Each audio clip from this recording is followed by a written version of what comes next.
জনগণের ট্যাক্সের টাকায় বেতন ভাতা খেয়ে মানে এই ইন্ট্রিম গভর্নমেন্টে থাকা অবস্থায় উনি ওনার দায়িত্ব পালন করতে চাচ্ছেন নাকি কোনো একটা সংস্কার চাচ্ছেন?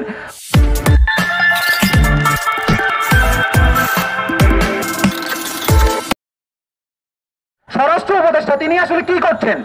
তিনি কি শুধুমাত্র মানে আমাদের জনগণের ট্যাক্সের টাকায় বেতন ভাতা খেয়ে মানে এই ইন্ট্রিম গভর্নমেন্টে থাকা অবস্থায় উনি ওনার দায়িত্ব পালন করতে চাচ্ছেন নাকি কোনো একটা সংস্কার চাচ্ছেন? উনি যদি সংস্কার না চান তাহলে ওনার এই ক্ষমতা থাকা তো দরকার নাই। আর এই সরকারের তো কাজ না হচ্ছে এই মানে যতদিন পারে ততদিন তারা ক্ষমতায় থাকবে, কোনো মতে চালায় যাবে আগে নির্বাচিত সরকারগুলোর মতো। আমরা তো এমন সরকারের জন্য তাদেরকে বসাইনি। তারা যদি এমন মনে করে তাহলে তারা নির্বাচন দিয়ে দিক, নির্বাচন দিয়ে আরেকটি সরকারকে ক্ষমতায় বসিয়ে দিক। তারা যদি সংস্কার না করতে পারে তাহলে তাদের দরকারটাই বাকি, তাদের কোনো দরকার নাই। তারা এখানে কেন আছে? তারা আমরা দেখতে পাচ্ছি জুলাইয়ে পুলিশ মানুষের উপর নারকীয়ভাবে হত্যা চালায়, নারকীয়ভাবে হামলা চালায়। তাদের কি বিচার হয়েছে? কোনো বিচার হয়নি। পুলিশের বড় বড় কর্মকর্তারা এখনো তারা ক্ষমতায় রয়েছে। আমরা গত কিছুদিন আগে শুনতে পেয়েছিলাম ঢাকা বিশ্ববিদ্যালয় থেকে ছাত্রলীগের এক কেন্দ্রীয় নেতাকে গ্রেফতার করার পর শাহবাগ থানায় তাকে রেখে দেওয়া হয়েছিল, সেখান থেকে পুলিশ তাকে ছেড়ে দিয়েছে।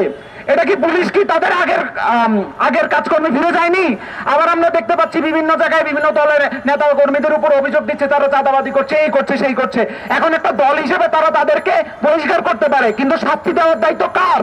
শাস্তি দেওয়ার দায়িত্ব পুলিশের, এবং সেই পুলিশকে লাইনে রাখার দায়িত্ব স্বরাষ্ট্র মন্ত্রণালয়ের এবং আমাদের স্বরাষ্ট্র উপদেষ্টার। দলগুলোর উপর দোষ দিয়ে তো আসলে লাভ নাই। তা আমি বলবো স্বরাষ্ট্র উপদেষ্টা আপনি বুড়ো হয়ে গেছেন, আপনি দায়ভার করছেন, আপনার দরকার নাই ক্ষমতায় থাকার। এই জুলাই মাসে এই ঢাকা বিশ্ববিদ্যালয় প্রাঙ্গণে পুলিশ যেই গণহত্যা চালাইছে সেটা কি কোনো বিচার আপনারা দেখছেন? কোনো বিচার হয় নাই। তারা এখানে ছাত্রছাত্রীদের উপরে এই নিষিদ্ধ ছাত্রলীগ সন্ত্রাসী সংগঠনের সাথে ছাত্রদেরকে পিটায় শেষ করে দিছে। তারা এখানে ছাত্রদের হল থেকে বের করে একদম ক্লিনস করে দিছে এই পাশ থেকে, তাদের কোনো বিচার হয় নাই। তারা কি করছে? এরপর আমাদের অভ্যুত্থান শেষ হয়েছে, তারা এরপর বাসায় বসে আছে নিরাপত্তাহীনতার জন্য, যে তাদেরকে মানুষ পিটায় মারতেছে, এই করতেছে সেই করতেছে। তারা এরপর অনেক শর্ত নিয়ে আসছে, আসার পর তারা আবার তাদের সেই চিরজেলের রূপে চলে আসছে। তারা কি করলো? তারা এরপর কারওয়ান বাজারে নিরস্ত্র মানুষ যারা আন্দোলন করতেছিল, তারা একটা অহিংস প্রোগ্রাম করতেছিল, সেখানে তারা রাবার বুলেট মারলো। একটা ছোট্ট বাচ্চা সে গুলিবিদ্ধ হয়েছে। লাঠিচার্জ তো আছেই। এরপরে প্রাইভেট ইউনিভার্সিটির স্টুডেন্ট, আমাদের প্রাইভেট ভার্সিটির স্টুডেন্টদের উপরেও তারা সেই জুলাইতেও হামলা চালাইছে, তাদেরকে মারছে। এবং এই কিছুদিন আগেও তাদের বুটের লাঠি খেতে হয়েছে আমাদের ভাইদেরকে।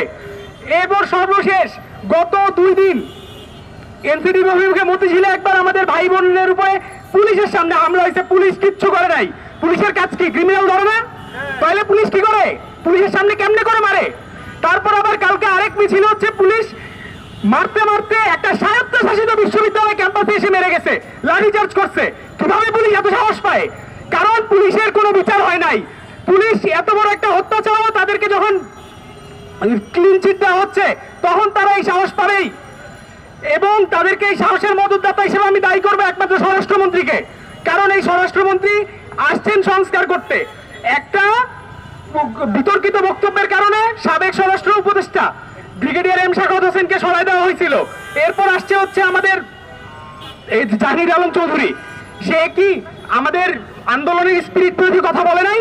সে গত মাসে বিজেপির একটা প্রোগ্রামে গিয়ে বলে আসছে ছাত্র আন্দোলনের সহায়ক ছিল বিজেপি। এইসব মানে আন্দোলনের 3 মাসের মধ্যে এরকম মিথ্যাচার কিভাবে করে একটা মানুষ? বিজেপি সম্পূর্ণ এইম করে আমাদেরকে শুট করছে, আমাদের মানব ভাইদেরকে মারছে। তারপর আমরা কিভাবে করি? সে বলে যে বিজেপি ছাত্র আন্দোলনের সহায়ক ছিল। এই গণবিরোধী আন্দোলনের স্পিরিট